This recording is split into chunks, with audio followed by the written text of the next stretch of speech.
Want to know how to leverage culture to build a successful business? Then Butternomics is the podcast for you.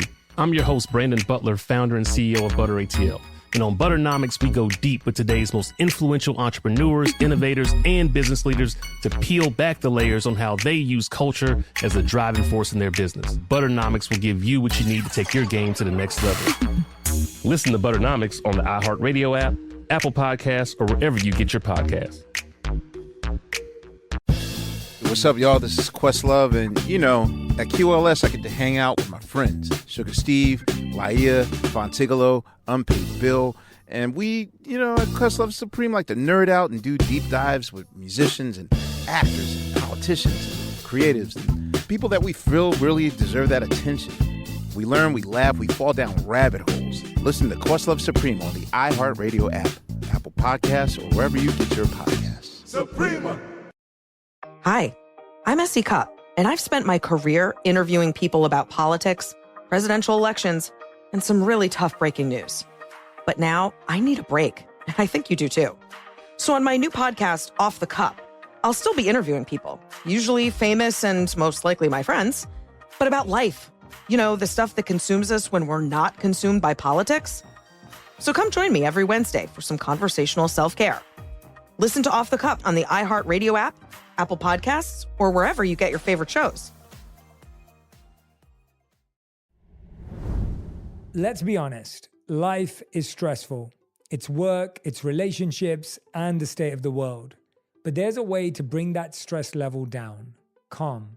It's the #1 app for mental wellness with tons of content to manage anxiety, promote concentration, and help you unwind. There's music, meditation, and more.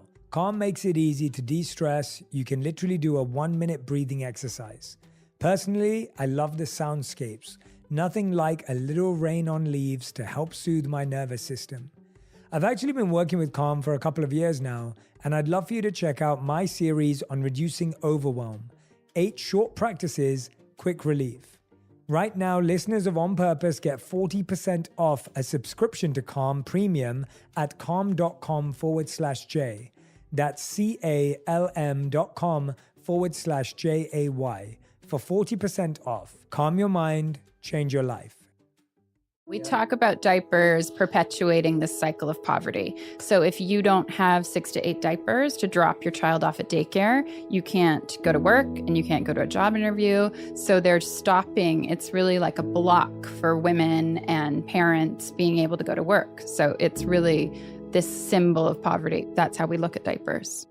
Hey everyone, I've got some huge news to share with you.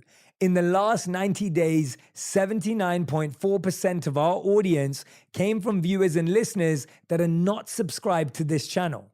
There's research that shows that if you want to create a habit, make it easy to access. By hitting the subscribe button, you're creating a habit of learning how to be happier, healthier, and more healed. This would also mean the absolute world to me and help us make better, bigger, brighter content for you and the world. Subscribe right now. The #1 health and wellness podcast. Jay Shetty. Jay Shetty. The one, the only Jay Shetty. Hey everyone, welcome back to On Purpose, the #1 health podcast in the world. Thanks to each and every one of you that come back every week to listen, learn, and grow. Now, one of the things I'm fascinated about is people who find a passion and are able to turn it into a purpose. People who have a cause that they care about and they're able to get organized around it to make a change and impact in the world. And today's guests have done exactly that. Nora Weinstein and Kelly Sawyer Patrikoff are the co-CEOs of Baby2Baby.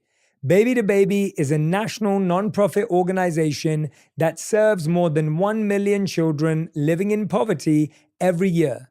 Serving children across all 50 states, Baby2Baby distributes diapers, formula, clothing, and basic necessities that every child deserves. The organization has distributed over 450 million essential items to children in homeless shelters, domestic violence programs, foster care, hospitals, underserved schools, and families who have lost everything in the wake of disasters.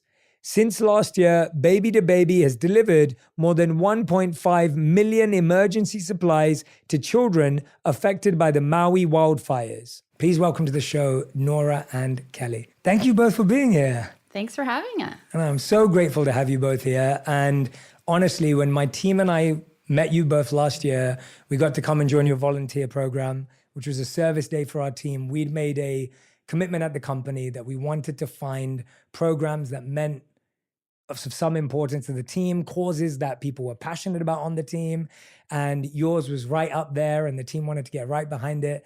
And getting to be there that day and learn about the incredible work you were doing, I was totally blown away. Very much in admiration of both of you and your stories and journeys. And then, of course, I got to attend your gala, which was phenomenal and spectacular. And I can't even remember now how much you raised. Was it 12 million in that gala that you raised? Remember. We remember. Yeah, you Over remember. 12 million. We're like, hold on. I was like, this is 12.6. 12.6 to be. I love that, Kelly. Good, be exact. It was just, it was incredible to see just two people who are so passionate about a cause, active on it every day and creating amazing value from it. So congratulations, first of all, and thank you for this opportunity. Thank you. Yeah. All right. Well, let's dive straight in. Nora and Kelly, I want to talk to you both individually and collectively about your respective journeys. This is not what you've done forever. I believe it's 12 years now that you've been building Baby2Baby. We just hit 13. Just hit 13. Amazing. Congratulations. So let's talk about your individual journeys. And I want to find out, when you were in your previous lives, was this a passion of yours? Was this something you were aware of, or were you lost in a completely different world? Whoever wants to go first. I will. Looking back, I think this makes so much sense that this is where I've ended up. As a kid, I was giving back. I think it's really important when parents instill that in their children. I went to Hebrew school, and giving back was a core part of what we learned. We had something called tzedakah, which was bringing change every week to school, and whatever you could collect in your house, and that money was going to go toward helping others. We also had a food pantry that was attached to our temple, and we would go on the weekends, and my parents would bring me, and we would give food to people who were less fortunate. Fast forward, I became a lawyer, and in my law firm, Skadden Arps, which I love dearly, it's a big corporate law firm doing giant securities cases, but there's an option to do pro bono work. And pro bono work is obviously helping people who are less fortunate without charging them. And that's what I gravitated to immediately, because it was just, to me, that was so obvious. Why would you want to work on a big automotive or oil case when you got to help a low-income woman get housing? So it was a no-brainer to me. I was so thrilled to have the opportunity to do that from the law firm. And that's just all I wanted to do. So looking back, I was going toward this direction of giving back, and Baby2Baby is certainly a huge extension of that. But I do think it was always there. And I do think it's important to teach your children about giving back from a young age. I think a lot of the people we meet on this journey that care, they started caring as a child. I love that. Thank you so much. Kelly, it was same question. Well, I was a model, so, you wouldn't think of that probably as a giving back career, but it was a career that took me all over the world. But also when I was home in my home base of New York, I would volunteer at a Head Start center in Harlem that I knew people who worked there. And so I would work with kids in my free time. I always loved being with kids. I wanted to be a teacher when I was younger. And so I was in the classroom with these children, and they had no shoes that fit, clothes that were, too small. They would wear the same clothes to school every day. They wouldn't come to school because they didn't have these basic things. And so that sort of instilled in me this need to help children with basic essentials. Like, I saw what could happen if they didn't have them. They couldn't get an education. They wouldn't show up to school. So that was something that was part of my free time. But I loved it so much. I was really passionate about it. And when I moved to LA and Nora and I met, my father-in-law happened to introduce us because he knew I had a passion for giving back to children in need, and Nora did as well. So he set us up on a blind date, and that was how we met. And so it all sort of happened from there. That's genius. Yeah. I'm sure he's taking all the credit now. He definitely is. Trust me. That's amazing. No, what I love about both of those stories independently, and I love what you're saying, Nora, this idea of how giving back has been a part of your culture ever since you were young. And I can definitely identify that and recognize that. I remember my parents didn't have a lot growing up, but giving back was always part of their life. And I think even when I was growing up, there were times in my mind where I thought, when I have more, I'll give more. But I found that that was the wrong mindset. It was the wrong mentality. What I found is whatever I have, whatever I can give is a great place to start, whether it's time or energy or money or whatever else it may be. And I guess, did you feel like in your career, Nora, when you were going down that path and you were choosing pro bono work, did that positively or negatively affect your career? And how did that impact, being a lawyer and navigating that world? It was positive in every way because, again, the big firms do take on this pro bono commitment and they owe the hours. And so they need some of their associates and partners to be people who love it. And so that was lucky. And then you get so much legal experience because at a big firm, big complex cases, as a junior lawyer, you're having a very minor role in a big complex case. And pro bono cases, you work directly with individuals. And so you advance that much more quickly. You're in court, you're in front of judges, you're with a client.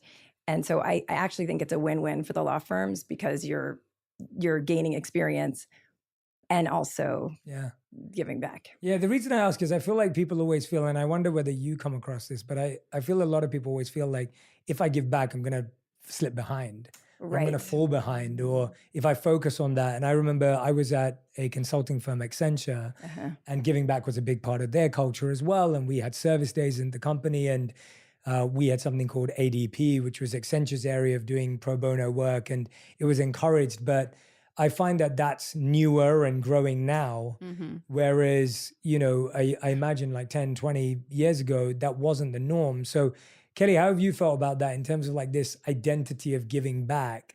Do you feel like it's kind of seen positively, or is it always something that people think, oh yeah, I'll think about that later? Or how do people approach that? I think what we do at Baby2Baby is we try and make giving back fun and interesting, and we try and make it for whether you're an individual, a company, you want to come with your, whole class from your school and you're a teacher. So we try and make it fun and trendy. And we've tried to bring some excitement into giving back. And as you saw when you came for your team building day, I think it's really working. And I think we get so many great different organizations from, your team, or the Girl Scouts come in, or we'll have classrooms full of kids. But we also have big studios come in and different companies come in for their Give Back Day. And we've been able to really make that part of Baby2Baby from day one. Yeah. People love it. I agree that it's changed, but I think for reasons, for all kinds of reasons, I think a lot of individuals are just love it and love giving back. I think children organically like to give back. I think companies have to give back. And so there are companies that have it in their culture because it's organic and the leaders want it. And there are companies that just have to have it because I think employees demand it. So what we're finding is that when we're obviously a national organization, but even in our headquarters, our volunteer sessions where we have the most, they fill up in seconds after we put up. And we have two of them. We have sessions twice a day. And the minute they open up about a month ahead of time, and they fill up immediately. And people are calling to get, can they come later at night? Can they come on the weekends? People want to teach people, I think, are desperate to teach their kids to give back. And I think actually the more they have, a lot of times people they recognize how much they have. And I think they really think it's a responsibility, especially if they didn't grow up that way. I think we talked to a lot of people who didn't grow up with as much, now find themselves in situations where they have so much and they don't know how to teach their kids the way that they were taught. And how could someone in a privileged situation teach their kids that is not how the world lives? And so I think people are just I think people are really craving opportunities to give back. And I don't think there are that many. So we have found that it's often expensive to have people volunteer, or there's nonprofits that are on a smaller scale where I'm sure they would want help, but they can't always afford to have people come in. It's messy, it's time consuming. And so there aren't as many programs as there actually used to be. And so I think when people identify a place that can really use them in a way where they know that they're being used in a purposeful manner and not just doing busy work. And when they're at Baby2Baby, they're seeing they are folding outfits for children and putting together. We try to make it very specific so that people understand how they're giving back. And even though we talk a lot about big numbers and 450 million items we're giving out and 1 million kids, people want to focus on individuals. So when they're folding an outfit and choosing what outfit to give a 2-year-old who's in foster care, who they know is coming in such a horrific circumstance, and they're going to get to choose the outfit that goes to this child who's in such need, people feel a lot of pride and want those opportunities. Absolutely. Yeah, I remember when we were there that day, I felt your team did a phenomenal job. Obviously, we met, but I felt you and your team did a great job of educating us in what we were actually doing and where it was going and how it works. And I found that to be, you're so right. Like as a volunteer, you felt so much more closely connected to the work that was going on. So when you both meet, was it love at first sight? Was it like, I love this person, we're in sync, like we should do something together? Like what was that energy like? Because obviously this was a warm intro, I guess. It was from someone you trust and respect. But what came out of that initial meeting? So we had dinner with our husbands just down the street. And we were, probably 10 minutes of the conversation was about, I was giving back, I was modeling, living in New York, just moved here and giving back at the Head Start Center. Nora had told me about her pro bono work with women and children. So we sort of connected on that and then sort of went on our merry way. And that was kind of it. And then I think we reached out to each other later on, but it wasn't like the next day. It was a little while later, and we had coffee and we were talking about like, how could we start something? What could we do to help, women and children? That was both of our passion. And what we decided to do was go and meet with different nonprofits in Los Angeles at the time and see what was missing. So we went to homeless shelters, domestic violence shelters, Head Start centers, schools, and we asked what was missing, what was the need.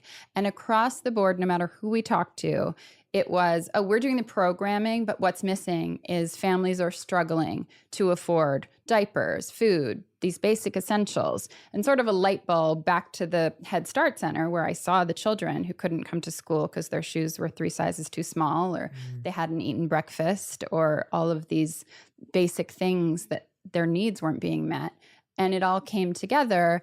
And what happened was we talked about what we wanted to do.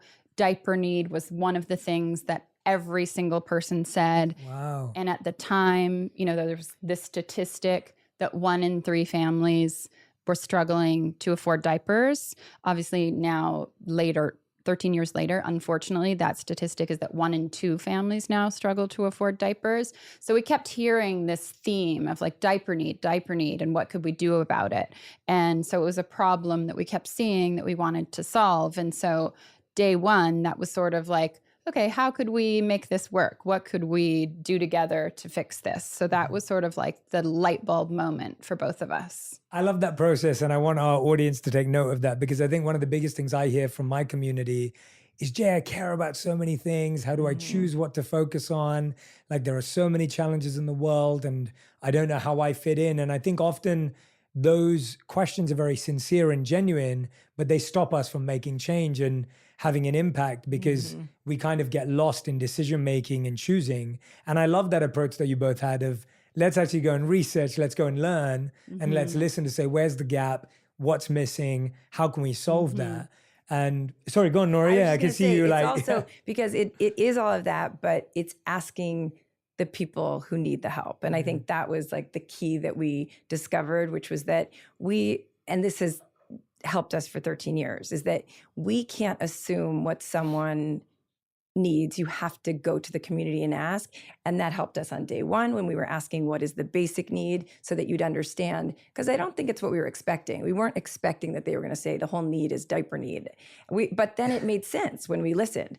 Well, no one's going to come to our parenting class. No one's going to come for a well visit. No one's going to file their insurance claim. We can't get to these people, specifically moms, if they have a baby in a dirty diaper. It just logically doesn't make sense. But then today, when we're dealing with our disaster relief program, and our team is talking to families or the social service agency that serves the families in a disaster, again, you're saying, don't assume what someone needs in this particular hurricane. Ask them, because maybe they'll say, well, in this case, the water has been contaminated and we need water before we need anything else to make formula.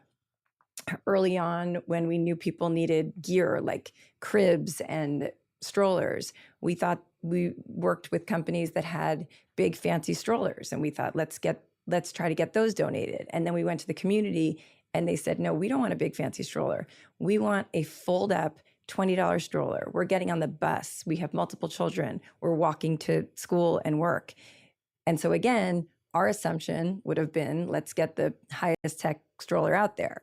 The reality was, no, we actually need a practical stroller. So I feel like we learn that lesson over and over in everything we do. Listen to the community you're serving and let them tell you what they need. Yeah, that's such a great insight. I feel like it's such a privileged position to think you can predict what someone needs and what someone wants. And I think even when I came and you were talking about diapers, I was like, really? I couldn't believe it. Like I was somewhat like mind blown by the fact that was the missing link.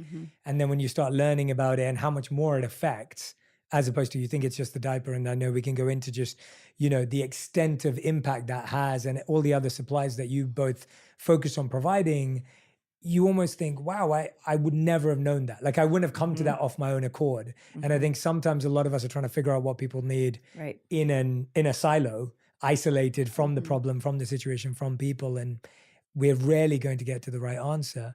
What did it feel like? You're both having successful careers, you're happy doing service work on top of that, like you're doing the pro bono work, you're going to Head Start. Like in one sense, it's almost like, well, this is great. I serve, I work, I have a good career. What makes you both go, okay, no, we need to do this full time. Like this needs to be our primary focus, because that feels like a genuinely big leap and commitment and taking away from two great career paths to actually say, no, this is enough of a priority. Was it something you were building while you were working, or did you both go, no, we're going to stop working and start building? Which way around did it go? Hey, I'm Gianna Prudenti. And I'm Jamae Jackson Gadsden. We're the hosts of Let's Talk Offline, a new podcast from LinkedIn News and iHeart Podcasts. When you're just starting out in your career, you have a lot of questions, like how do I speak up when I'm feeling overwhelmed? Or, can I negotiate a higher salary if this is my first real job? Girl, yes.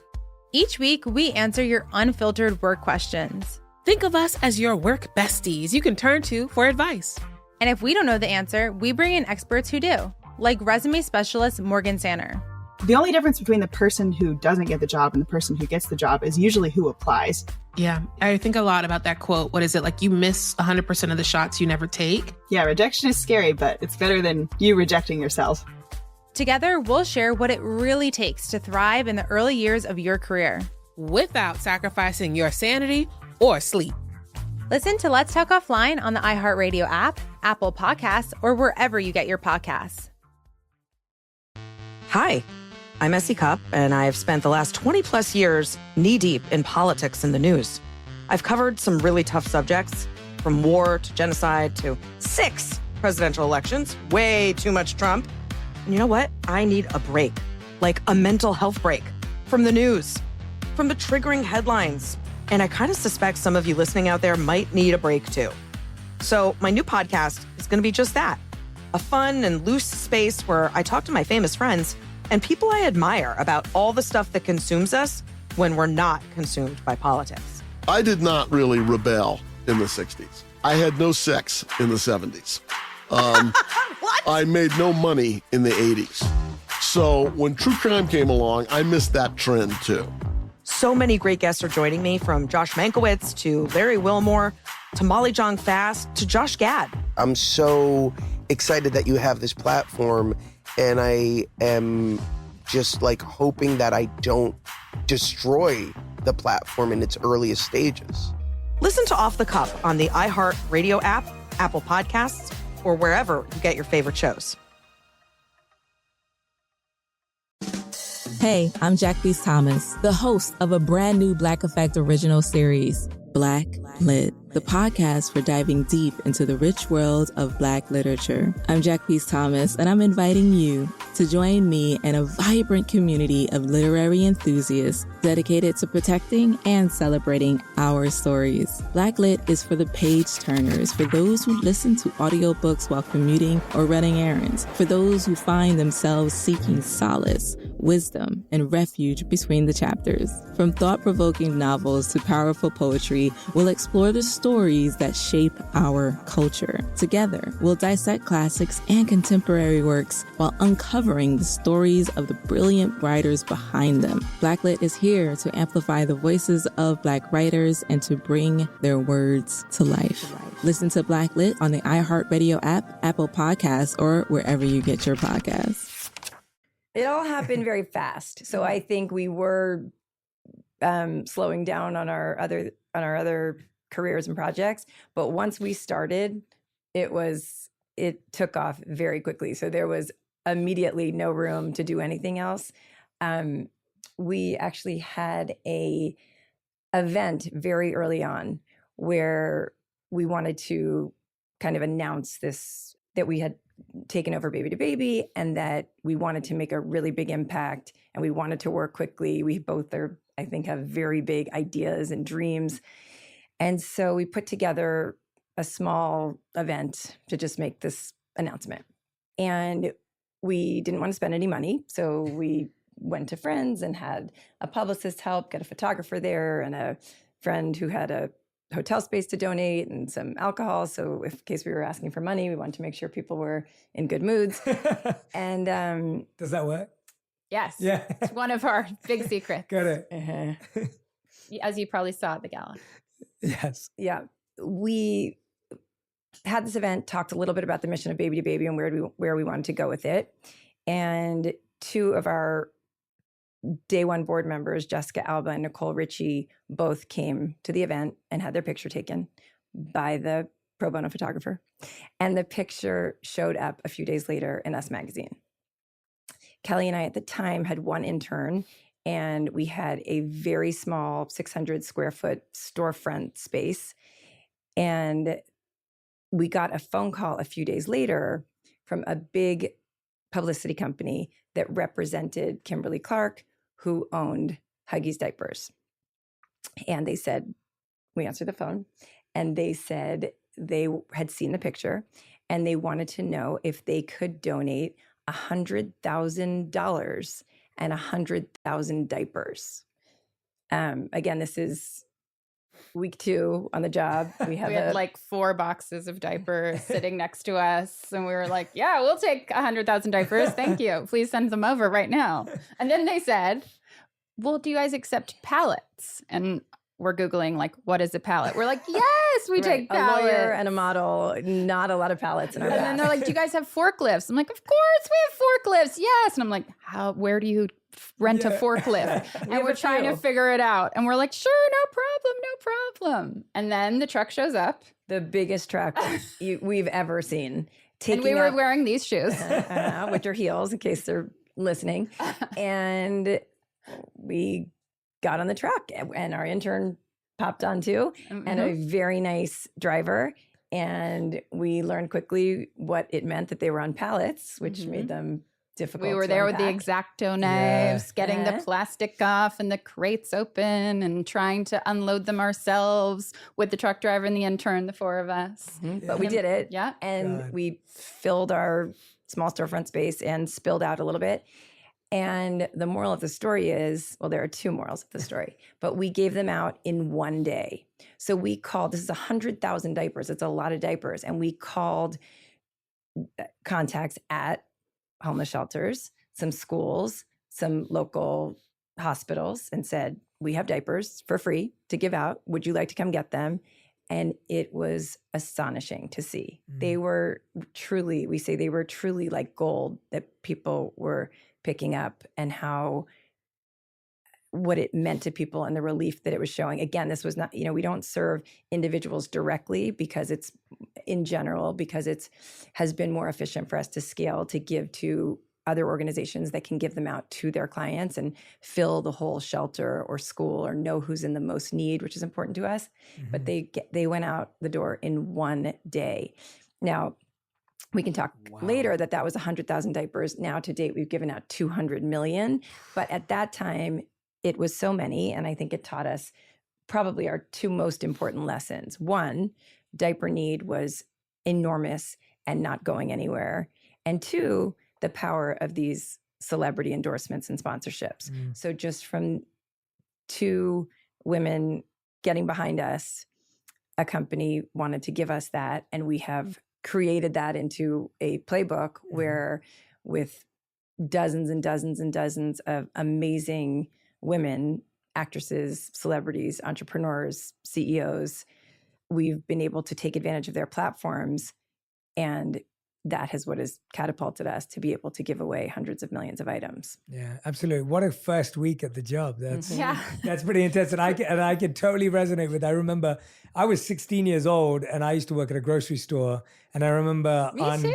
Did you too? Yes. I remember unloading my first ever truck of pallets of water. Mm-hmm. And I had one of those manual forklifts, not even I was like the checkout girl. Right, yeah. They wouldn't let me do that. And so they were like, you're 16, you should be able to. And literally, I remember putting this manual forklift in, putting it in a pallet, and like then pulling it out. And it was one of the heaviest, most arduous tasks ever. And now that I've been to your warehouse and seen just how many, not only diapers you have, but supplies you have, and just the scale at which you're dealing with this, I wanted to read out, I was looking at some of these statistics because I just want people to understand the problem statement or the level of challenge. This just blew my mind, and I want to share it because, it's super important. Listen to this, everyone. So Kelly already said this one. 1 in 2 families struggle in the US to afford diapers for their children. I just would never think of that. Diapers cost $80 to $100 per month per baby, and the average low-income family pays nearly $1,000 a year for diapers. This part, I think, was... Wait, just to interrupt. Go on, please feel free. Those numbers are all true, but getting worse. So with inflation, we're finding that the families we serve are saying the prices are 30% up from that in the last few years. So the problem is getting worse. Wow. And then this one, diapers are the 4th highest household expense after rent, food, and utilities for families with diaper need. Childcare centers often require 6 to 8 diapers per day for children to enroll and attend daily. That's the one we want people to know about. Yeah, we talk about diapers perpetuating this cycle of poverty. So if you don't have 6 to 8 diapers to drop your child off at daycare, you can't go to work and you can't go to a job interview. So they're stopping. It's really like a block for women and parents being able to go to work. So if you don't have the money to afford diapers and you can't drop your child off at daycare, how can you go to work? So it's really this symbol of poverty. That's how we look at diapers. Let's talk about that a little bit more, because that's what I meant earlier when I was talking about how like diapers is almost like the central point of all these other issues that the work actually affects. Right. So poverty is one of them. That's a core one. What are the others that you feel are massively affected? Well, we know that when we give families diapers, that they're paying their rent, putting food on the table, and keeping their lights on. And as you already said, by reading off all our favorite stats, that that is something that a diaper is stopping people, from doing anything. It's really, you can't leave your house if you don't have diapers. Families are using newspapers or towels as substitutes. So if you don't have a diaper, how can you go and take your baby to the grocery store to even buy food for your other children? It's just, diapers are this symbol of poverty to us. That's why every day diaper need is the number one thing we're focused on. Yeah, absolutely. I mean, I'm going to go on because to me, these were huge. These were some amazing stats about the incredible work you've done around it. So in 2021, Baby2Baby developed your own diaper manufacturing system, producing diapers at 80% less than the retail cost in order to help meet the exponentially increasing demand. Walk me through that direction, because now that's like you're going from having 100,000 diapers sent to you to then figuring out that it's too expensive. Well, we've been getting diapers donated from companies like Huggies, for example, with the Jessica and Nicole event and the story Nora just told. But also, corporate partners have been a huge part of Baby2Baby's growth. Using Jessica as another example, with Honest Company, they donated 10 million items to us, a lot of those being diapers. But diapers are just the number one thing we're, trying to get, and we're doing it in every which way. So we're trying to get corporate sponsors to donate to us. Then we've gone to Sacramento to testify to have the sales tax removed from diapers. That was something we were able to do. Then we did a Goop campaign with Gwyneth Paltrow where we launched a fake luxury diaper that was intended to make people angry. And it was a spoof. And Gwyneth was like, I'll take the heat for this. And she launched a diaper and it had, diamonds and fur. And it was made of like alpaca fur. And it was $120 for a pack of 10. But it was meant to show that $120 is what you need to diaper your baby for a month. And once she did the grand reveal, it was like, yeah, this is meant to piss you off because diapers are taxed like a luxury item. How insane is that? And what can we do about it? So then you were able to go onto Goop and Baby2Baby's shared platform and reach out to your state senator and say, like, this is ridiculous. How can we still tax diapers like a luxury item? And since we did that, 7 states followed suit. There are still 26 states left that tax diapers, but we're still working on that. That's, more to come on that. But manufacturing the diapers was something we started because we were able to buy diapers for cost from our manufacturer. So they were giving us low-cost diapers. But at some point, the manufacturer who we were working with understood our mission, knew what we did, and we talked to them about like, okay, what if we stripped off the cartoons and made these diapers plain and white and we just used one color for the packaging? How low would you make them for us? How, what could we get the cost down to? So 80% less than retail is how much we're making them for now. They're Baby2Baby diapers. They're plain white, but they work just as well as any. And we've been able to distribute 200 million diapers because of this relationship and because of manufacturing. So it was something innovative we came up with during COVID because the need was so great, but it's really been able to, stretch our donor dollar so much further and been able to diaper a lot more babies. I think we had really kind of hit rock bottom with the desperation for diapers during COVID. So it was already, we're saying it's 1 out of 2 families in the United States. It's just an impossible statistic to digest, but it was seeing and hearing one by one the alternatives that the families were taking, like using a newspaper to diaper their child, like using a towel, like taking a diaper off a baby, cleaning it, hanging it to dry, and putting it back on their baby. And there was a point during COVID where the diapers were also off the shelves. If you can remember, most people were talking about the toilet paper shortage, but diapers were right there with them. And it was just so upsetting to everyone at Baby2Baby that our team really had this idea to say, we have to do something about this.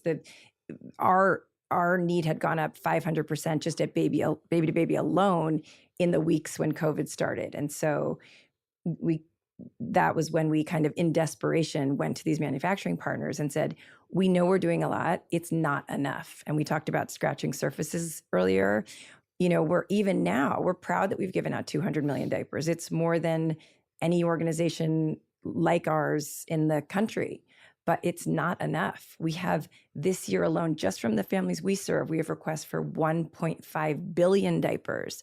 So we just had to do more, and it was manufacturing and the manufacturing system that allowed us to really take the leap, because now when we get donations, we know they can go so much further. So we're making packs.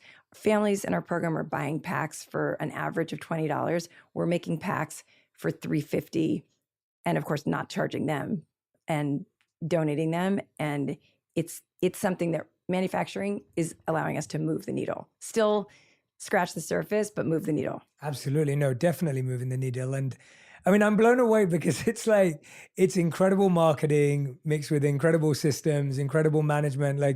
The campaign that you were just mentioning with Gwyneth and Goop, that is like something out of like a movie, like to be able to pull something like that off and to actually think about it in that innovative way, and to then build a system that's manufacturing your own diapers because you see the value of cost. I mean, you're operating like an incredibly innovative, fast forward thinking company, and you're applying it all to doing good in the world. Like, has this strategic marketing brain always been between you two? Like, how have you been able to think about changing the world in this way? Because I think that, like you said, I think change can often feel boring. It can feel like slow. It can feel like it has to be done in a certain way, but you are willing to like push boundaries, and maybe some people get upset in the beginning to get them to make a point. Like, that's a really original, unique way of thinking about change. I think we're not scared to push boundaries. And I think both of us, people say to us all the time, like, oh, did you ever think Baby2Baby would be this big? And we say, yes, we did. We did. Because we saw the need.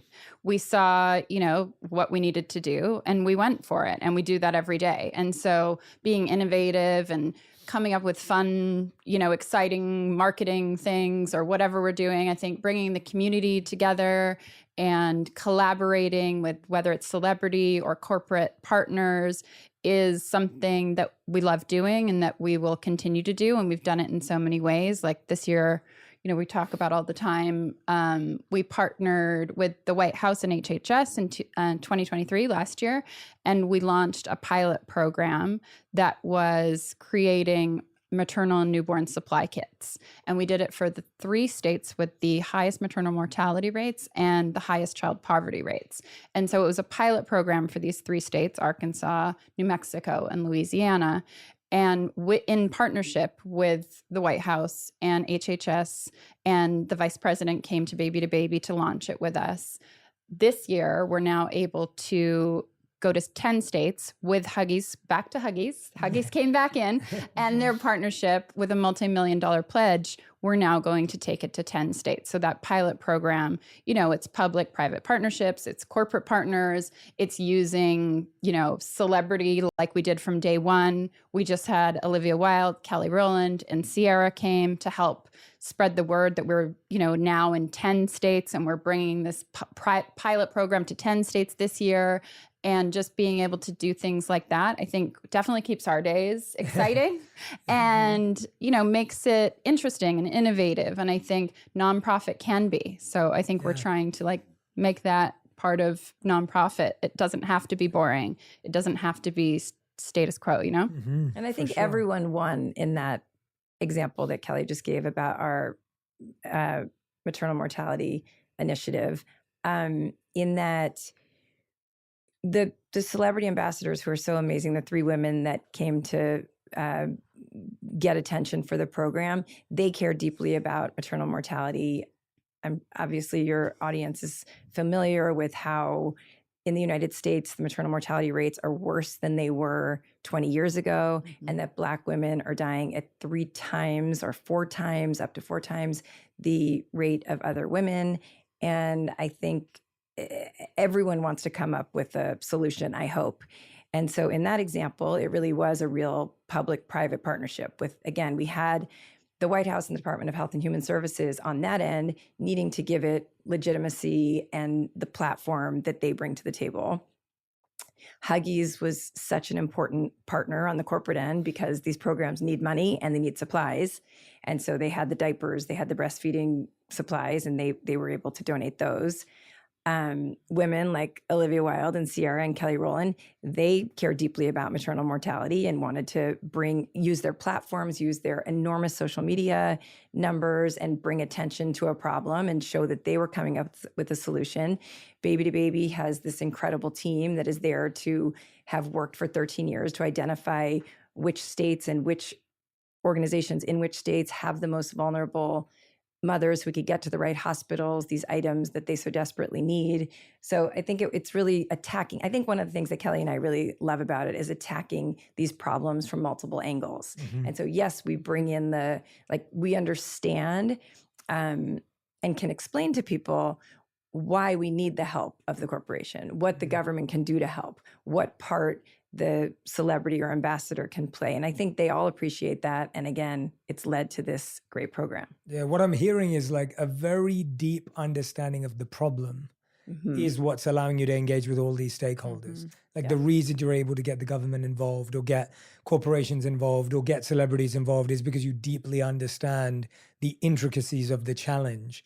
And I think often when we want to do good in the world or when we're trying to do good in the world, we're hoping that that good intention is enough, or we're hoping that that passion is enough, and actually deeply understanding the challenge and the stresses that people are experiencing, the problems people go through on a daily basis is at the heart of that. And one of my favorite thoughts is from Martin Luther King, where he said that people who love peace need to learn to organize themselves as well as those who love war. And I love that statement because I often feel that those of us who want peace in the world or goodness in the world can be kind of a bit woo-woo about it, or we can be a bit like, you know, peace and love. And it can be kind of like this really nice idea or nice ideal, but it doesn't have systems, organization, strategy. And it seems like you've both been able to take your passion and intention and bring that in so wonderfully, which is such an incredible example for so many not-for-profits. Thank you. And I think we really don't differentiate between nonprofit and for-profit in that way. And so that's something that we care about, reminding people that, again, the work is different, but the way that you run a company in our minds should be the same. And that's kind of who we model ourselves after. Unfortunately, we have seen a lot of well-intentioned people not give back in the right way. So to your point, I think in disaster relief in particular is an area I know we talked about on your tour, and we see a lot of people trying to be helpful in disasters and doing it in an actively unhelpful way. And that is the place that I think the most we've watched people, and it's hard to watch, and we're trying to kind of correct people's behaviors in how they react to disasters, because the public, I think, and I'm sure your listeners, care deeply about disasters. And by disasters, I'm mainly talking about natural disasters. So hurricanes, fires, floods, mudslides. People feel so helpless in those moments. I think people watch them on the news. They get so much attention. They see horrible things happening and they don't know how to help. And what we've done at Baby2Baby is try to very specifically help children and help families in those instances, because a lot of great organizations are helping. They're typically focused on adults and we focus on children. But in terms of people helping in sometimes a misguided way, we often go to the spots where the disasters are occurring, and we'll watch people and they show up with bags of used clothing and used coloring books, or unsized things, or half-opened games and toys and things. Again, I think that people care so deeply and they're wonderful, and they're seeing a child on the news and thinking, I want to go give that child my blanket or this game or a toothbrush. But what we've learned is that you have to listen and understand what these families need, and tied for as important as that is what the organization who's helping them needs. Because in a disaster, everyone is spread thin. Often the people who are helping in a disaster, their own families are suffering from that same hurricane or fire or flood.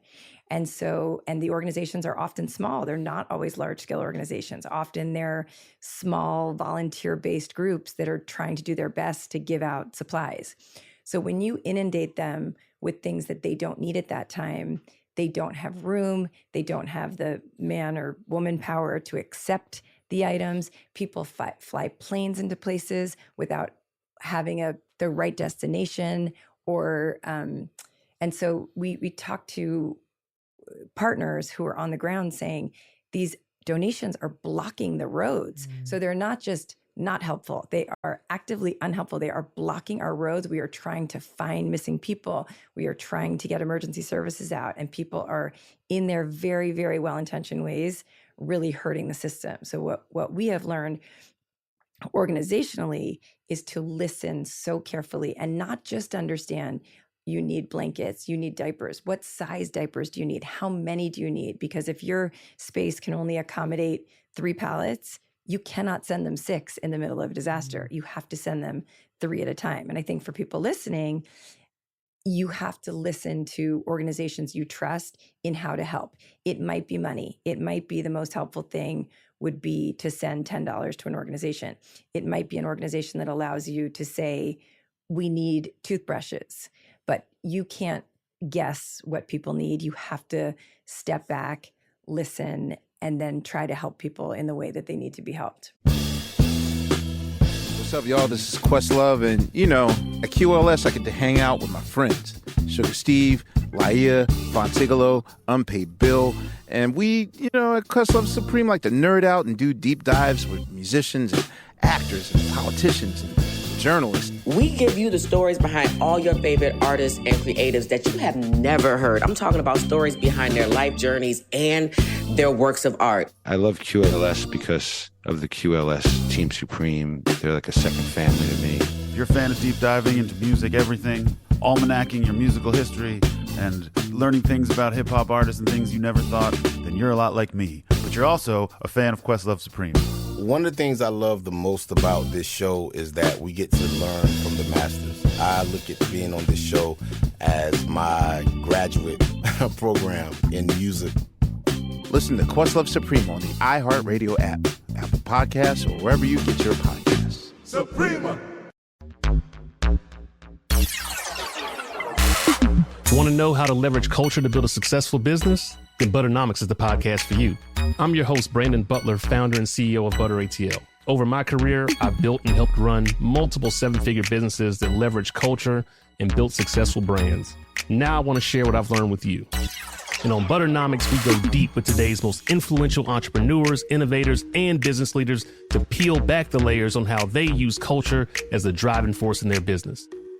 On every episode, we get the inside scoop on how these leaders tap into culture to build something amazing. From exclusive interviews to business breakdowns, we'll explore the journey of turning passion for culture into business. Whether you're just getting started or an established business owner, Butternomics will give you what you need to take your game to the next level. This is Butternomics. Listen to Butternomics on the iHeartRadio app, Apple Podcasts, or wherever you get your podcasts. When you find that bright spot to help you get through your day, it's powerful. That's where The Bright Side comes in, a new daily podcast from Hello Sunshine that's bringing you a daily dose of joy. I'm Danielle Robay. And I'm Simone Boyce. Listen, both Danielle and I are reporters. We've covered the news and we know the world can feel heavy. But the Bright Side podcast is a space to have a little fun, to learn something new, and get into some friendly debates. That's right. Join us 5 days a week to see how life can look from the bright side. We'll hear from celebrities, authors, experts, and listeners like you. Whether it's relationships, friend advice, or figuring out how to navigate life's transitions, we'll talk through it all together. Listen to The Bright Side from Hello Sunshine every weekday on the iHeartRadio app, Apple Podcasts, or wherever you get your podcasts. Absolutely. Yeah, no. It's so, again, it's such a alien space when you're not on the ground or you're not aware. Like it's just something you would never know about. Like when do you ever learn about what's needed in a disaster or how you trying to help in a well-intentioned way, whether it helps or it doesn't or gets in the way. So I really appreciate that kind of spotlight on that topic, which you wouldn't come across at all. Walk me through, like you said, and you're both modest and humble beings. And so there's the feeling of like, there's more to do. And I think there's a honest side of you that sees that as well, and that there's just obviously so much more work to do. But walk us through some of the resistance that came early on, like building something this big, or some of the challenges or pitfalls that you both had, days where you woke up wanting to make the biggest change, but things weren't going in your favor. Because I think, again, whenever, and this is why I love podcasts, it's whenever we hear about something, we always hear about how amazing it is and the glory of it. And you don't really get to see like how much hard work goes into it every single day. And the times when it isn't the big celebrity turning up to the front door, and it's not always like that. And yes, you've had amazing support, and we'll talk about that in a second. But that's not as we were talking about earlier, that's not 364 days a year. There's all of this time where there's real work happening. And I'm sure getting a sales tax changed is like an arduous process with so many, I'm guessing, and I could be completely wrong, but I'm guessing there's like multiple steps to even get one state to accept that, let alone the numbers you have. Walk me through some of the key challenges you've seen in trying to build an innovative, fast-growing, impactful nonprofit. We talk about this a lot. We have yes days and we have no days. Okay, tell me about this. So a yes day is if everything's going right and we're asking this celebrity to host this event for this, corporation, and we're going to get a donation of 5 million diapers and 5 million wipes and everything's going great. And they say yes. And then you're reaching out to a donor and saying, we need a grant for formula. The formula shortage is still continuing. And we are trying to provide 1 million more bottles across the country because another plant is shutting down. Or we're asking for a sponsor for our holiday event so we can take over Dodger Stadium again this year, or back to school so we can take over Madison Square Garden and bring kids to have the most spectacular day of their lives, and kids that never get to do those things. So we're asking all day long for things. And some days there's yes days and we get yeses. And then a lot of days there's no days. So we got this advice very early on that if you're having a yes day, keep asking. So we keep asking, we keep going. And then when we're having a no day, we're like, oh, feels like a no day. And we'll give some of our team members no day, everyone, stop asking for things. But, we're not afraid to ask. And I think we learned this very early on because we're not asking for ourselves. We're asking for children who don't have diapers, who don't have clothing, who don't have food, families who are struggling to afford these basic things.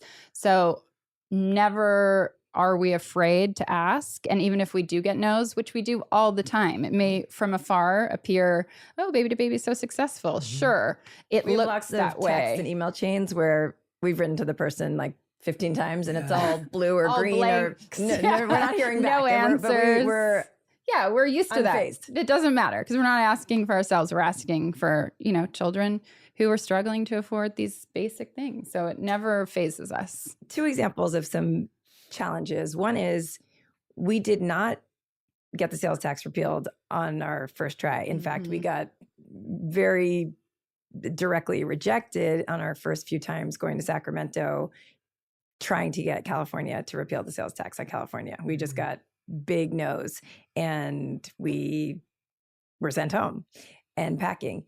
But we went back. And again, I think we really don't take these things personally. I think we feel, the two of us, that is another thing we share, we feel so strongly that about our mission and what it is and what we're doing, that it's like, well, you lost the opportunity. That's a mistake on your part to the state. So we just kept going back. On the third try, we brought Julie Bowen with us, which was helpful. Again, we always learn sometimes an ambassador is what closes the deal. Governor Newsom was extremely helpful to us. And it was a third time's a charm example. But we were shut down. And if we hadn't gone back a number of times, and of course, you're correct, that is not what we post about and talk about. the times that we got back on the Southwest flight from Sacramento with a big thumbs down. We're not posting about the nose. But it worked. And so that was a good story.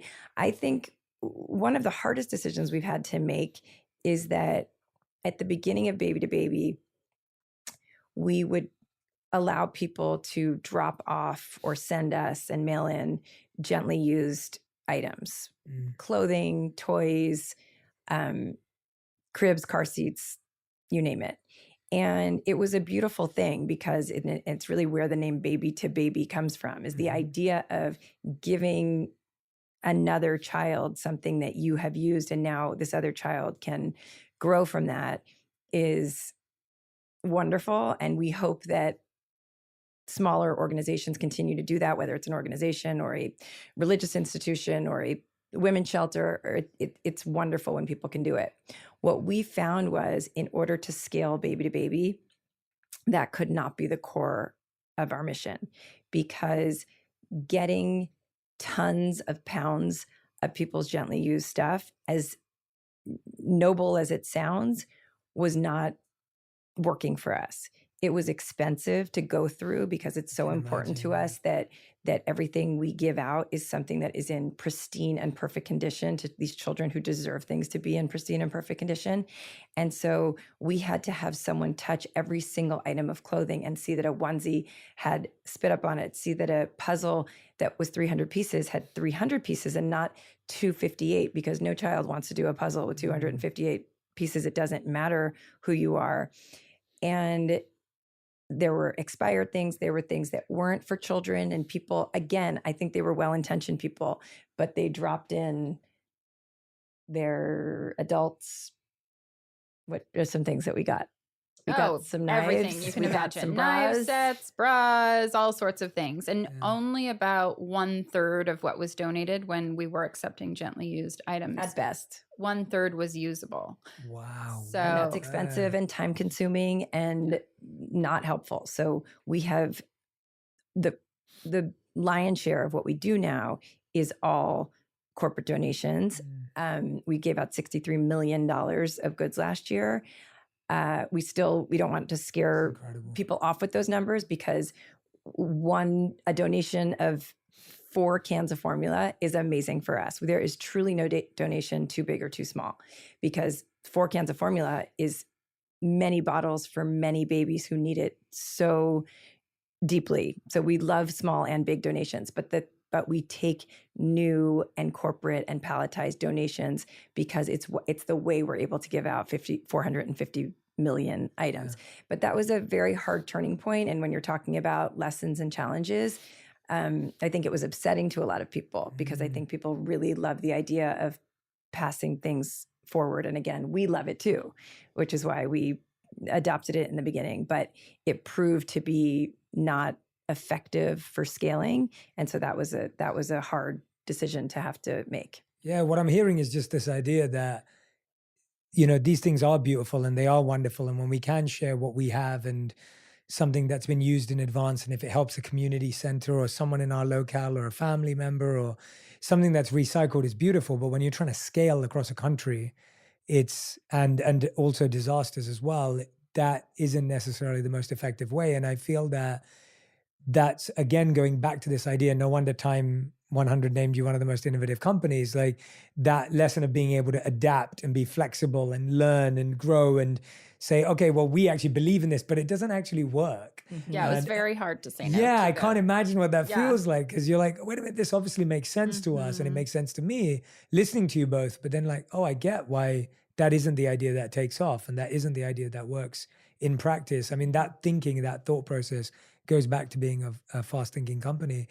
These challenges, though, they haven't, like, it feels like you both have just got more passionate, more driven. Steamroll right through them. Yeah, it feels like that. Like, I mean, like, I'm talking to you both today and I don't feel any dwindling of enthusiasm in what you're building. It feels People like you're ask from us that all the time strength to too. strength. They're like, "Oh, so are you guys, bored? Or you go I don't ready feel to?" it at all. No, we're like, no. We're reaching 1 million children across the country. There are 10 million more children in poverty that we're not yet reaching. We talked about we've distributed 200 million diapers. We need 1.5 billion, and that's just to cover the kids we're serving now, the 1 million children. So we have so much further to go. And I don't think either of us are stopping or done anytime soon. And we have fun things happen. I mean, we've built Baby2Baby to a place, and we're so lucky about this with these amazing ambassadors, where we work, our team is the hardest working team on the planet, but we also get some great incoming calls. I mean, we get calls to say that I'm thanking Julie Bowen again, but that Julie Bowen played on Who Wants to Be a Millionaire? Who Wants to Be a Millionaire? And won $500,000. And where should she send the check? We have Kim Kardashian raising her hand at our gala to give us, she's given us over $2 million. And then we'll say for our Mother's Day event, can she donate Skims and the makeup products so that moms feel as good as they should at Mother's Day? We have Chrissy Teigen just designed a wagon for us, and it was for hundreds of thousands of dollars from a company. Or we have all these like ambassadors all day long that are doing these amazing partnerships. Molly Sims just did a Air One smoothie to benefit Baby2Baby. Just like all day long, we have these exciting things, and some of them are just incoming, and some of them we're reaching out to people. Jenna Dewan, 9 months pregnant, just hosted our Mother's Day event and was the ambassador, and Aquaphor gave us an amazing donation of product and money. And so just on and on, we have these amazing people supporting us and showing up for us. And these ideas, like the Gwyneth story, I mean, Gwyneth gets all the So credit much for credit. that campaign. So people are coming to us. I think once we, we were saying how we had Sierra at the headquarters the other day, and she was helping us amplify this maternal mortality project. The next day, she called us that she had just talked to a sponsor, and she wanted to see if they could help donate items for these kits in the future. She also wanted to tell us that she and Russell Wilson, her husband, wrote a children's book. Could she donate thousands of books to put into the bag? So I think the more we educate all of these women about what Baby2Baby is doing, they bring us these amazing opportunities because they want to help. And I think other people that don't have careers in giving back, they have extremely busy lives, but they want to give back. They love the idea. So if we can give them a tangible way to give back and not spend a lot of time and use their platforms and use their connections, they're excited to help and do that. I think Kamala Harris, we're so grateful she came to the warehouse to launch the program. She met with mothers in our program who were giving birth and was hearing from them. And I think she was also proud to be there. So we have a lot of fun incoming phone calls these days. How was it the first time? Like, walk me through the interaction of getting Jessica Alba and Nicole Richie to get involved when it was just like there was nothing there in one sense. It was beginning days. Like, what was that conversation like? Why did they get involved? And well, they were friends, but also I think when you're a mom and they just both had babies around 13 years ago. And I think when you understand that, you need all these things when you give birth. Personal experience. Yeah. And you see how much you need. You see how expensive it is. You see the wastefulness of people are giving you 7 strollers for your baby shower. You need 1 stroller. What could you do with the other 6? Who could use them? And it was a lot about that. I think, mothers, parents, people connect to the cause because it's such a simple cause. Children are going without basic essentials. How could that be? What could I do to help? And we make it very easy. We say, oh, you know what? Here's what you can do to help. We'll make it very easy. We'll make it very simple. We need you to show up here to this one event. And they got their photo taken. It was in Us Weekly. And that really put us on the map. And that really spurred on like these celebrity partnerships. It taught us the power of celebrity, what they could do to help children in need and how we could help make that happen. And so we've continued that for 13 years. But we really do look to them as the 2 people who sort of set off that light bulb for both of us and really started the whole thing. I think that these women trust us and trust Baby2Baby, and that has been so important to build. So now when there is there's hurricanes going on, and there are hurricanes and tornadoes in the Midwest, when there were the fires in Maui, when there was the formula shortage, when there are news headlines and people as moms and as humans care about them, they call us to say, tell me how I can help. Ever since that day. So they're saying, during COVID, we had Prince Harry and Meghan Markle and Gwyneth Paltrow and Jen Garner and Jessica Alba. And they came and put backpacks into cars that were driving by and putting lunch in backpacks with full masks, putting them into windows in our Baby2Baby distribution drives because they knew we would have one. They knew we'd be set up and they'd be able to help. And so I think what that caused on day one was this trust. And then disaster is a big part of it. But when there is any issue they care about in any state, we have ambassadors from Texas and Oklahoma and New Mexico and New York, and they know if there's something big or small. Sometimes it's a building fire that impacts the city, and they know there were families there. When they see families and they see babies are outside or not being taken care of, they know that Baby2Baby's disaster team is going to be there, and they call us. How can I amplify it? And sometimes the answer is they can post on social media. Sometimes the answer is, even though this person might be famous, what we need right now is money. So we need you to do one of two things. We need you to ask your followers for donations, or if you're in the position, we need you to donate to us yourself. So in the Maui wildfires, for example, Matthew and Camilla McConaughey, Camilla is one of our many angels, and they had a deep caring for Hawaii and Maui, knew that we would be on the ground there, knew that we would know how to help and what to help with. They called, they asked how they could help. And the answer there was, we were trying to get cargo planes in. We knew the exact menu of what these organizations needed. Maui's was a very specific example because it was easier for us. Our history had been in trucking, and Maui can't truck to Maui. So these things now had to go on planes, and the fires were ongoing and horrific.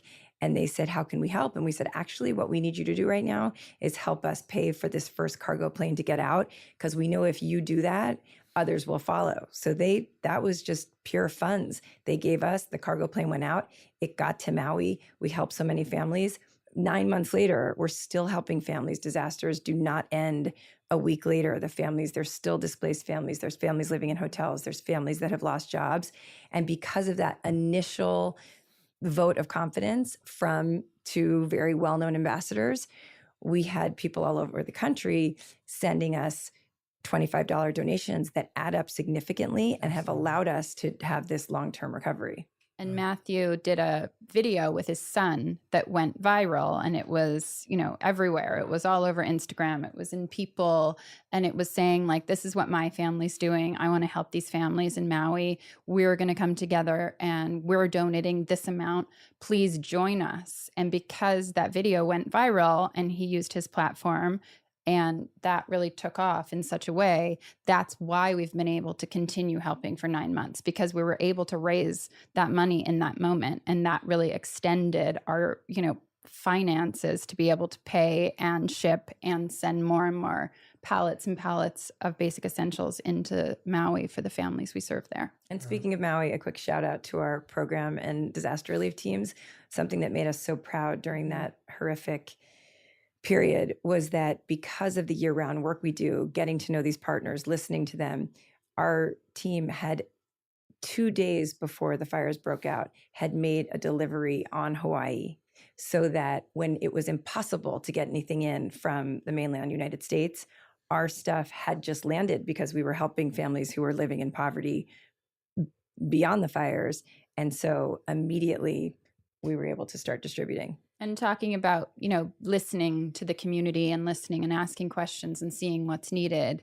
We have these partners that are in Maui, and we were able to say to them, do you need help? Do you need, what do you need? And the water was contaminated, and there was no baby food. There was no formula. So we immediately were able to send on that very first cargo plane, water, formula, and baby food. And then our team later, 2 weeks later, because we didn't want to inundate the island with, at the time, I think there was such an outpouring, but to listen and wait and talk to our partners, and they asked us to come 2 weeks later. And then we were able to do distributions on the ground to families ourselves and really see the need and meet with families. But we were alongside a woman who had lost her home, who worked for the diaper bank, that it was our partner. She lost her home. Her baby was off in the office of the nonprofit that we were serving. She was there alongside us doing distribution. So you really have to listen to the community that you're serving. And that was something we definitely learn with everything we do, but that was definitely a learning moment for us. It's such incredible work, and it's so inspiring, like even hearing these stories of all these different spaces and the nuances and the differences and the incredible ambassadors that came on board. I know that a lot of my community here today who's listening and watching will be thinking, how do I help? How do I get involved?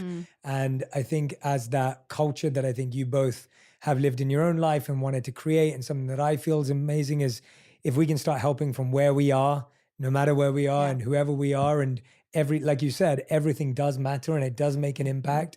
And I've seen that through fundraisers we've done for charities I've worked with. What can this community and audience do if they want to support Baby2Baby today? Where should they go? What can they do? How can they learn more? Welcome to the Overcomfort Podcast with Jenica Lopez. Yup, that's me.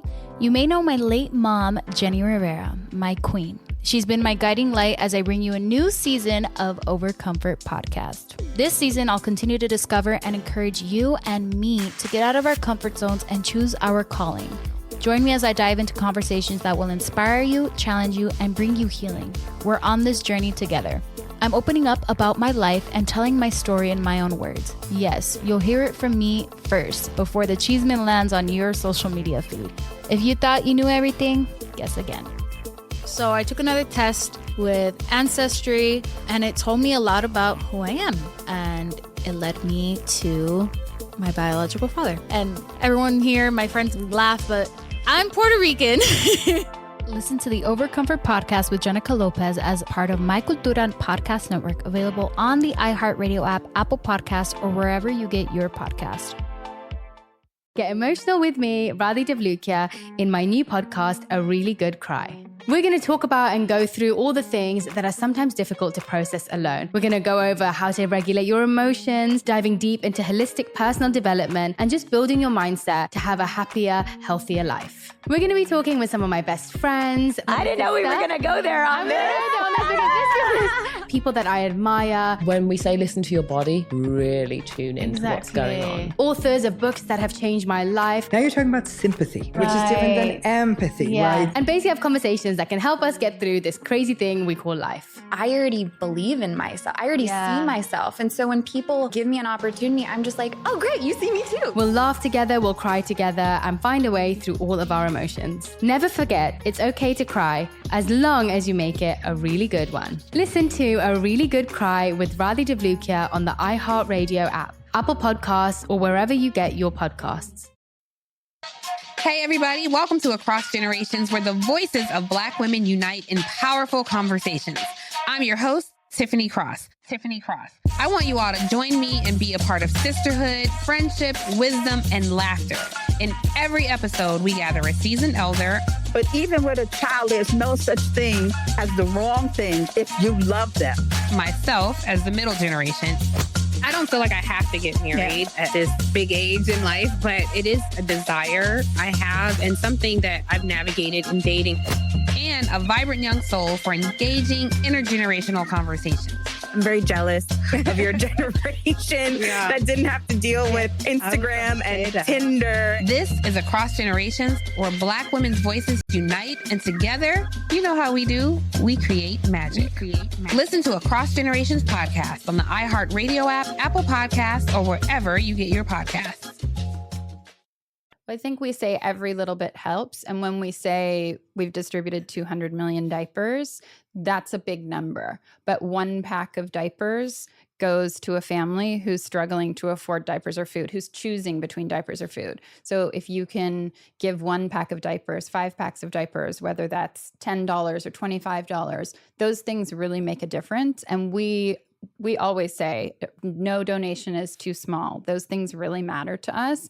And that's one family who has formula for their baby, who has diapers for their baby that week. So we're not shying away from any small donations at all. And a lot of what we do is on our Instagram, Baby2Baby, and or our website, baby2baby.org. But one of the things that we talk about as well is that, follow us and see what we're doing. We are posting all day, what we're doing right now, sending supplies. We just sent 300,000 supplies to Oklahoma and Texas to the disasters that are going on there. So it's always, something's happening in the world. Climate change is really making these disasters worse and worse every day. And supporting our work, helping families in need in those moments is really important to us. I hope you've learned getting to know us. We're very direct. And so we'll be direct with our followers. And I think we tell our ambassadors and any donor or fan of Baby2Baby, we will tell you what we need. And so we'll say, we right now need toothbrushes and toothpaste because there is a reason that there is a shortage of those. Or we will tell you in the formula crisis what we need exactly. And even though I did say that we don't take, we're not looking for big donations of gently used clothing, there are some exceptions to that. And that's basically diapers and formula and some of these top things. So it might be your own diaper packs and formula cans that you haven't opened. It might be going on Amazon or another platform and sending us actual items. It might be making a small or large donation. It might be an introduction to a company that can make a very large donation. But it might be that you have a small clothing brand and you made some pajamas and they came out in a slightly different color than you intended. And we would love to take those. And it might be that your toothpaste came out a different flavor. And as long as it's good and healthy, we want those calls. Would you like our these pallets of toothpaste that we haven't given out? So we again, following us means trying to listen to what the disaster is, what the everyday poverty is. If there's a specific city or town or that you're in, we're happy to respond to those questions. Our team is, but we want people to help in those. And if someone wants to donate millions of dollars so we can reach our goal of giving out, we can get to all billion diapers. If someone has a foundation who will do that, we're ready for that phone call as well. Exactly. But we say that we've built the infrastructure and we know how to get these items out to the community and to the country. And we're just looking for the funding to go even further. So the 1 million children we're serving, there are 10 million that we're not yet reaching, and we are ready to reach them. It's just really funding that comes down to it. We also have programs where people can get involved at different ages. So if you live in an area that's, if you live in Los Angeles or New York or somewhere where we have volunteer sessions, obviously you can come in and volunteer. But we also have programs that the whole country can participate in where during the holidays you can shop for a child, but not just during the holidays, because a big lesson of Baby2Baby is children do not just need help during the holidays. So we have programs that are about to start this summer because there is a summer slide and children aren't in school. And so not only are they not getting the schooling during the summer, they're not getting the meals that they depend on for school. So they're lacking in basic essentials even more. And so we have programs, we have back to school programs where you can take your child out shopping or go yourself and you can shop and we'll give you a list of what a child needs. And maybe they want a blue Hello Kitty backpack and Cheez-Its and a new pencil case with pink hearts. And you can really, a lot of people like that, again, that specificity and that customization. We will let you can reach a child on a very individualized basis, or you can help us with a donation of 600,000 pairs of pajamas. That's beautiful. I love it. I want to go back to where we started, which was your personal journeys of service and giving back. And Nora, you brought this up earlier, this idea of parents wanting their children to have a culture of giving back. What have you found works? Because I find like when you're young, giving back is not cool. It's not the thing to do. It isn't part of our culture ordinarily, at least. You don't see that very commonly. How do we do that? How do we create a culture in our families to begin with, a culture of giving, a culture of service in young people? Like, what does that take? What have you seen works? What doesn't work? And what has been effective? We wrote a book about it, actually. We wrote a book with Jessica Alba, and it is about a little girl who has a teddy bear, and it is a gently used teddy bear. And then she receives the same one, but a brand new one. And she has to decide what she's going to do with the second one. Will she keep it? Will she give it to a friend? Are you going to tell them? Are you Yes, going to spoil it? yes. And then when she decides to give it to a friend, she goes through the process of which one should I give to him? Should he have the one with no eye and missing an arm, or should he have the new one? And she talks about it with her mom, and they figure out that, of course, someone who's in need would want a new bear, just like one day you had one. So that was something that we did because it's so important to us to teach children how to give back, but to give back with dignity, because all of the children that we're serving, we want to make sure that we're giving with dignity and pride so that they're receiving things that are new and just like our kids would want. So that was something that was really important to us. I think you can teach your kids at the earliest of ages to give back. And, you know, maybe they'll understand 5% of it and then 20% of it. We have stories of taking your kids to go shopping for another child. And when they're 4, maybe they stop in the store and and cry and say, I want that toy. I don't want to give that Barbie to someone else. But you hold your ground. You don't give them the Barbie. You explain the Barbie is for someone else. And when they're 6, it starts being easier. And maybe when they're 7 or 8, they're asking you to go shopping for a Barbie to give to someone at Christmas that doesn't have it because now they understand. Or they're an adult and they look back and understand why they were doing that and they start doing it as an adult. But I think people are afraid to explain poverty to their children in particular at too young of an age.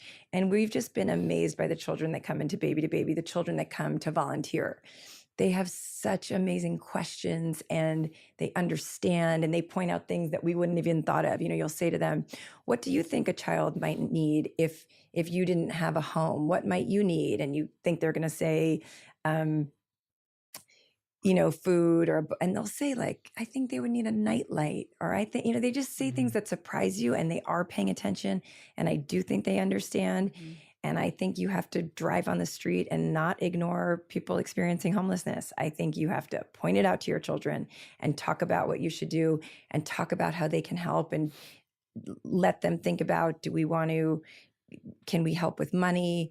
Can we give them food? Can we talk about why and how they're suffering and why they don't have a job? And I think you have to bring your children to any opportunity you have to participate in community service. I think it just changes people's perspective entirely to practice, to read about it, yes, to hear about it from your parents, yes, to hand someone who doesn't have food a bag full of food, I really think changes your life and changes your perspective. And I think children it's a great place to start. I love that about Baby2Baby, that there's a lot of problems in the world. I think everyone can relate, whether you have kids, you don't have kids, you are a kid, you are elderly. People understand and resonate with the idea of children not having basic essentials and clean diapers, and they empathize with children. People love babies. And so I think it's a great place to start, is that a baby needs this and you should talk early and talk often and show them and teach them and bring them and do everything you can to instill it at a young age. And we've seen it working. Yeah. My daughter, I remember when I took her for the Christmas shopping, we call it family to family because it's one family giving to another family, like Baby2Baby. And it was the moment where, you know, yes, I want the Barbie. Yes, I want the pink Elsa nightie too. But then when we got down the list and I was like, okay, well, we need underwear. Should we get Elsa underwear or should we get Sleeping Beauty underwear? And she looked at me and she was like, she doesn't have underwear? And you want to protect your child maybe in that moment. And I was like, no, she doesn't have underwear. She doesn't have any of these things. And having like the light bulb for her and her understand, like we weren't just buying her a Barbie. Like she didn't have underwear. She didn't have a blanket. She didn't have a warm coat. And really like, I think instilling that into your kids or kids around you is just so important. It's something that, you know, both of us want to make sure that Baby2Baby is teaching children about giving back.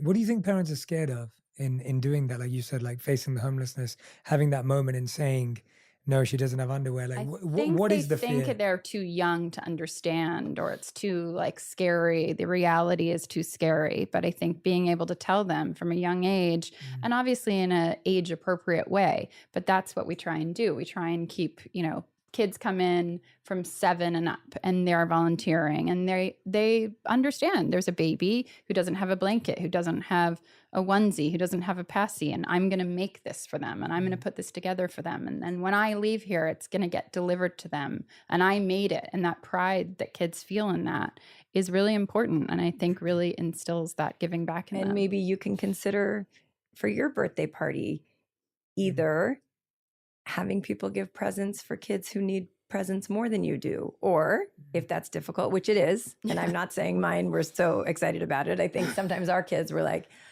wait, does this mean I never get a Barbie? I just want to be clear, because we are just constantly telling them over and over. We have a joke where we would put their baby blanket in the car and they'd be like, is that going to Baby2Baby? And we'd be like, no, you get to keep that. Right. But it could be, maybe you choose one toy that you got out of the 12 kids that came to your party and you pick one